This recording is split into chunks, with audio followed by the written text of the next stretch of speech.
Mr. Hage, behind you is a full-scale mock-up of a craft that will one day land on the moon. What part will the lunar module play in the upcoming Apollo 9 mission? The lunar module is a very key element to the Apollo 9 mission from 2 points of view. It will be the first manned operation with the lunar module and the Apollo crew. It will also be the first opportunity in the sequence of missions leading to the landing this year that will permit validation of this spacecraft in the manned mode. Well, how does Apollo 9 fit into the overall plan for actually landing men on the moon? Apollo 9 is one of a sequence of planned missions,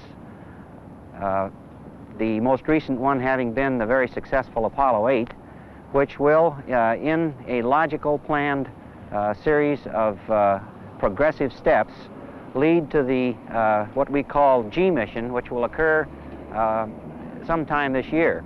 Apollo 9 is the first flight that will demonstrate in Earth orbit the combined operations of the lunar module, the command and service module, the crews, the ground operations working with the flight crews, and it will be the first demonstration of a rendezvous between this lunar module spacecraft and a command and service module. In addition, we plan during this mission to demonstrate one of the rescue modes of operation by having the LEM pilot, astronaut, suited in an EVA garment, actually transfer externally from the LEM across the top of the lunar module behind me and into the hatch of the command module, and then back again. It would be in this mode that a rescue would be accomplished in the vicinity or in orbit around the moon in the event that some malfunction prevented the crew to move between the command module and the lunar module through the normal docking tunnel.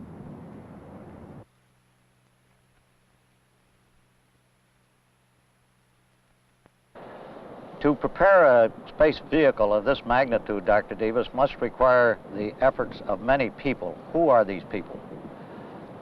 This center, the Kennedy Space Center here, is the operational end of the National Aeronautics and Space Administration. The launch team proper prepares the actual flight hardware and that equipment that is close by. There is a tremendous effort supporting this specific launch effort, and the team that executes these functions is made up of civil servants and industry, aerospace industry as well as support industries. When you were preparing to build this spaceport and supervised its construction, you were working against a predetermined national goal to land men on the moon and return them to Earth in this decade. Will we meet that goal? I'm very confident that if no very unexpected events make us repeat missions, that we will indeed meet that goal. Could you tell us what your responsibilities will be as flight director during this mission? The primary responsibilities of the flight director are to control and direct the flight operations team. The flight operations team is composed of many hundreds of individuals within the control center as well as the ground tracking stations. My primary job is to coordinate and direct all of these individuals in the accomplishment of the mission objectives and at all times to maintain what we consider an adequate margin of crew safety.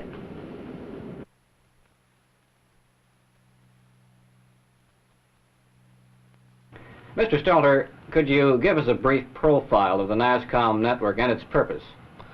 Yes, NASCOM's principal role during Apollo 9 will be to interconnect the tracking stations you see generally distributed uniformly around the world with the Mission Control Center here in Houston, so that any time the spacecraft is over a particular tracking station, the Mission Control Center will be able to accurately and in real time communicate with the astronauts and of course the spacecraft that's in orbit.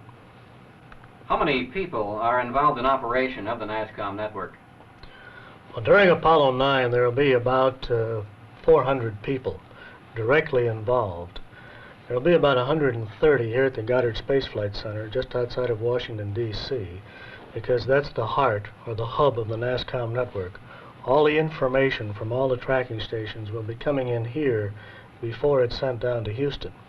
Now overseas, our foreign partners will provide many thousands of people that we'll never really see. These are people that are working in locations and little towns in Spain and little towns in Australia that will make sure that the communication circuits during Apollo 9 function in a highly reliable manner. Mr. Stelter, during the Apollo missions, what kind of information is passed between the spacecraft and the ground? Well, of course, the thing that everyone is most familiar with is astronaut voice. That's probably one of the more important things. Secondly, the aeromedical data having to do with the health of the astronauts is conveyed into the Mission Control Center here in Houston. These are heartbeats, respiration rates, EKG, things of this nature that have to do with the internal functioning of the astronauts. The next large category of data is the telemetry data having to do with the functioning of the spacecraft itself. Now, during Apollo 9, we'll have not only, of course, the command and service module, but the lunar module as well. So there'll be a lot more information coming down to the ground relating to all the internal functioning of the two spacecraft themselves. Mr. Stelter, a great deal of data must flow between the spacecraft and ground stations. Could you give us any indication in layman's language how much data actually flows? Well, between the spacecraft and the ground station is a very large volume. In technical terms, over 50,000 bits of information every second.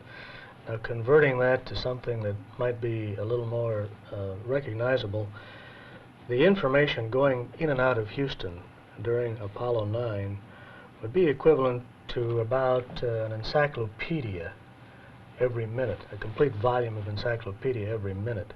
We might contrast this with what flowed in and out of the Mission Control Center during Project Mercury. That would be about a page of one volume of an encyclopedia, a conventional page. During Gemini, this increased by about 10 pages a minute.